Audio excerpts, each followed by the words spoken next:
Hello friends, मैं Rupen Patel Chandrapur school की इस यूट्यूब चैनल में आपका स्वागत करता हूं। चलिए देखते हैं दोस्तों, आज इंग्लिश ग्रामर के अंतर्गत नरेशन का भाग 3। इससे पहले हमने दो भागों पर चर्चा किया था। पहले और दूसरे भाग में जो है हमने एसरेटिव सेंटेंस में किस तरह से नरेशन में चेंजेस होते हैं एवं इंट्रोगेटिव सेंटेंस में किस तरह से चेंजेस होते हैं उसके बारे में हमने जाना था। तो आज देखेंगे हम लोग imperative sentence, optative sentence and exclamatory sentence. ठीक है, तो सबसे पहले देखते हैं इम्परेटिव सेंटेंस। इम्परेटिव सेंटेंस कहने का अर्थ होता है आदेशात्मक वाक्य। ठीक है, तो इसको जानने के लिए कौन सा सेंटेंस जो है इम्परेटिव सेंटेंस है, उसको जानने के लिए हम लोग सेंटेंस को देखेंगे तो उसमें लगभग सब्जेक्ट नहीं होता है। ठीक है, उसको आसानी से हम लोग पहचानने के लिए उसमें सब्जेक्ट नहीं होता है। ऐसे जो है देख सकते हैं, जैसे वर्क हार्ड है, प्लीज हेल्प माय फ्रेंड है, इस तरह से जिसका जो है सब्जेक्ट नहीं होता है वह लगभग क्या होता है, आपका इम्परेटिव सेंटेंस होता है।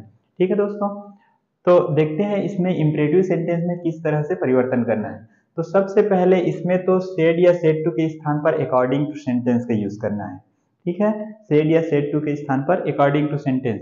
तो अकॉर्डिंग टू सेंटेंस कहने का मतलब है, यदि हम लोग रिपोर्टेड वर्ब को देखते हैं तो वह जो है हमें कई तरह से, जैसे एक ऑर्डर्ड कर सकता है या फिर एडवाइस दे सकता है या फिर कोई विश्ड कर सकता है, कोई इच्छाएं हो सकती है या कोई सजेशन दे सकता है।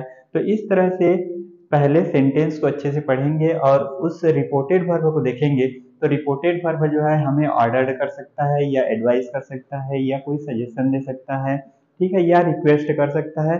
तो उसको देखना है और उसके हिसाब से सेड डू के स्थान पर प्रयोग करना है तथा दोनों उपवाक्यों को जोड़ने के लिए टू का प्रयोग किया जाता है। ठीक है दोस्तों, तो देखते हैं जैसे एग्जाम्पल में the teacher said to Mohan work hard. ठीक है, शिक्षक जो है मोहन से कहते हैं कि कठिन मेहनत करो। ठीक है, मतलब क्या कर रहे हैं, उनको सलाह दे रहे हैं। तो क्या हो जाएगा, द टीचर एडवाइज्ड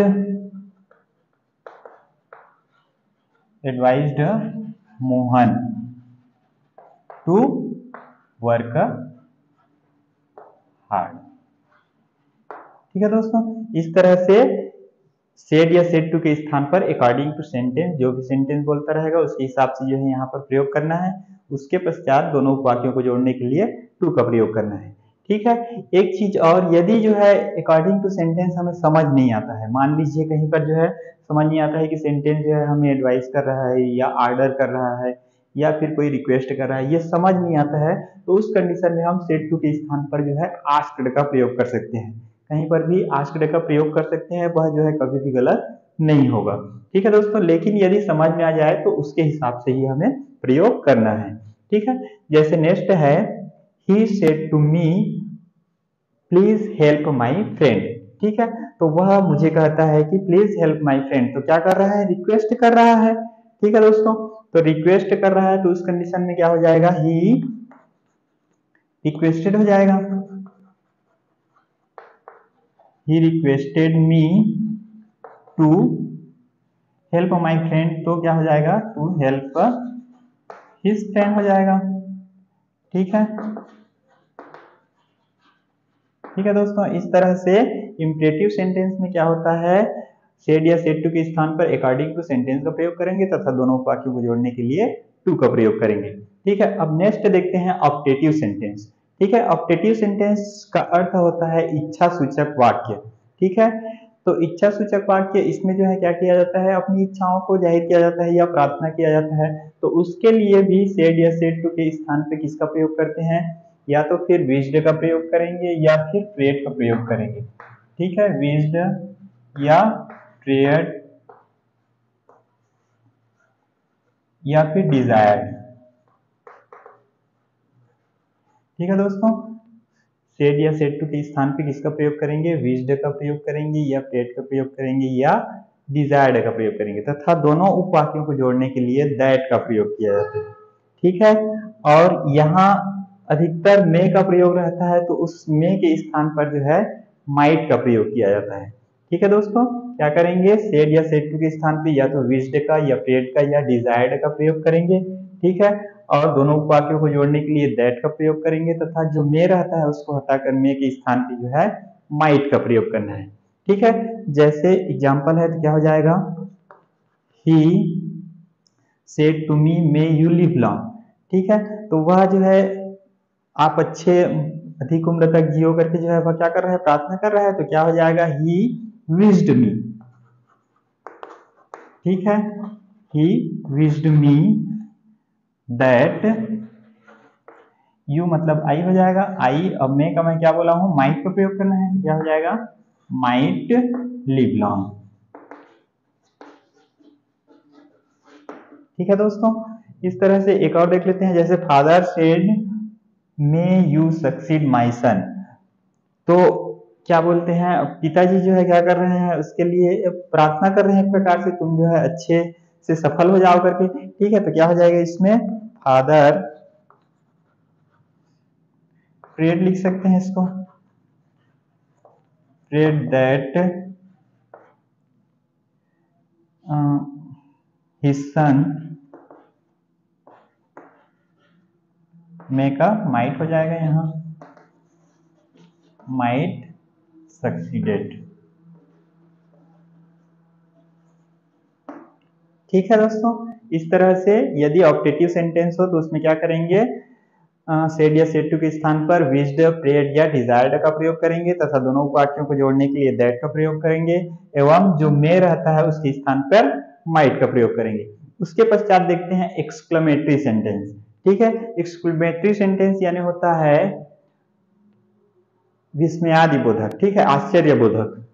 ठीक, तो उसके लिए तो विस्मयादिबोधक चिन्ह का जो है प्रयोग रहता है, उससे जो है हम लोग आसानी से पहचान सकते हैं। ठीक है, इसमें जैसे अलास हुआ, हुर्रा हुआ, ओह, इस तरह से उन सभी चीजों का जो है प्रयोग रहता है।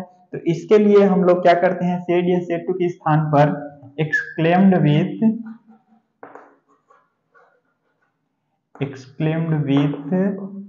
जॉय, यदि उसमें जो है खुशी जाहिर किया जा रहा हो तो एक्सक्लेम्ड विद जॉय का प्रयोग कर सकते हैं, दुख हो तो एक्सक्लेम्ड विद सॉरो का प्रयोग कर सकते हैं।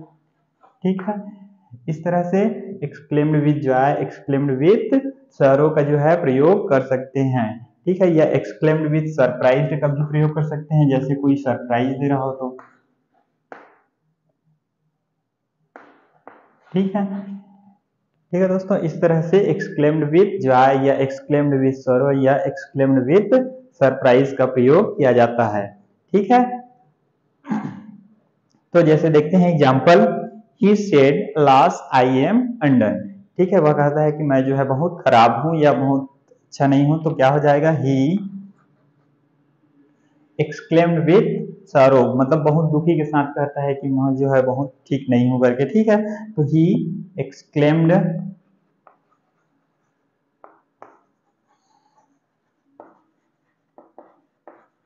विथ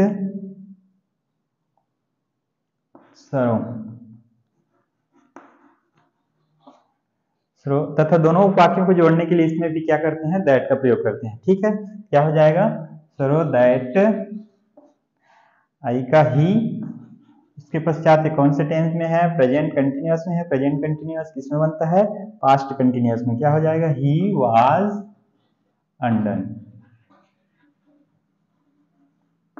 ठीक है दोस्तों, इस तरह से एक्सक्लेमेटरी सेंटेंस में क्या करते हैं, सेड या सेड टू के स्थान पर इसमें भी अकॉर्डिंग टू सेंटेंस ही समझ सकते हैं। ठीक है, एक्सक्लेम्ड विद सॉरो या एक्सक्लेम्ड विद जॉय या एक्सक्लेम्ड विद सरप्राइज का प्रयोग करना है तथा दोनों वाक्यों को जोड़ने के लिए दैट का प्रयोग करना है।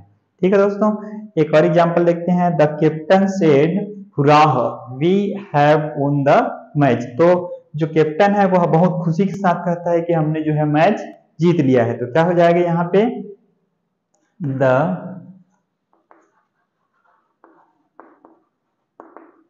कैप्टन एक्सक्लेम्ड विथ जॉय हो जाएगा।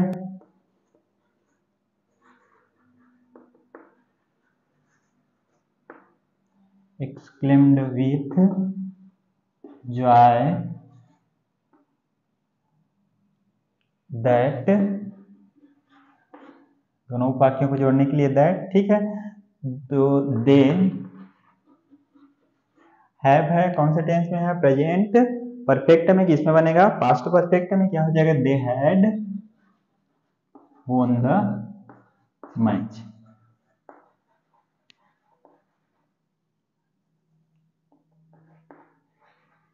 ठीक है दोस्तों, इस तरह से यदि एक्सक्लेमेटरी सेंटेंस हो तो उसमें क्या करेंगे हम लोग, सेड या सेड टू के स्थान पर एक्सक्लेम्ड विद सॉरो या एक्सक्लेम्ड विद जॉय या एक्सक्लेम्ड विद सरप्राइज का प्रयोग करेंगे तथा दोनों वाक्यों को जोड़ने के लिए दैट का प्रयोग करेंगे।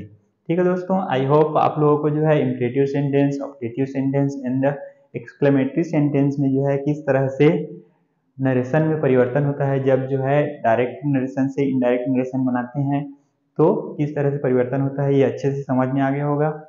और इतने में लगभग नरेशन कंप्लीट होता है। यदि किसी प्रकार की और कोई परेशानी हो तो कमेंट बॉक्स में जो है कमेंट करके बता सकते हैं।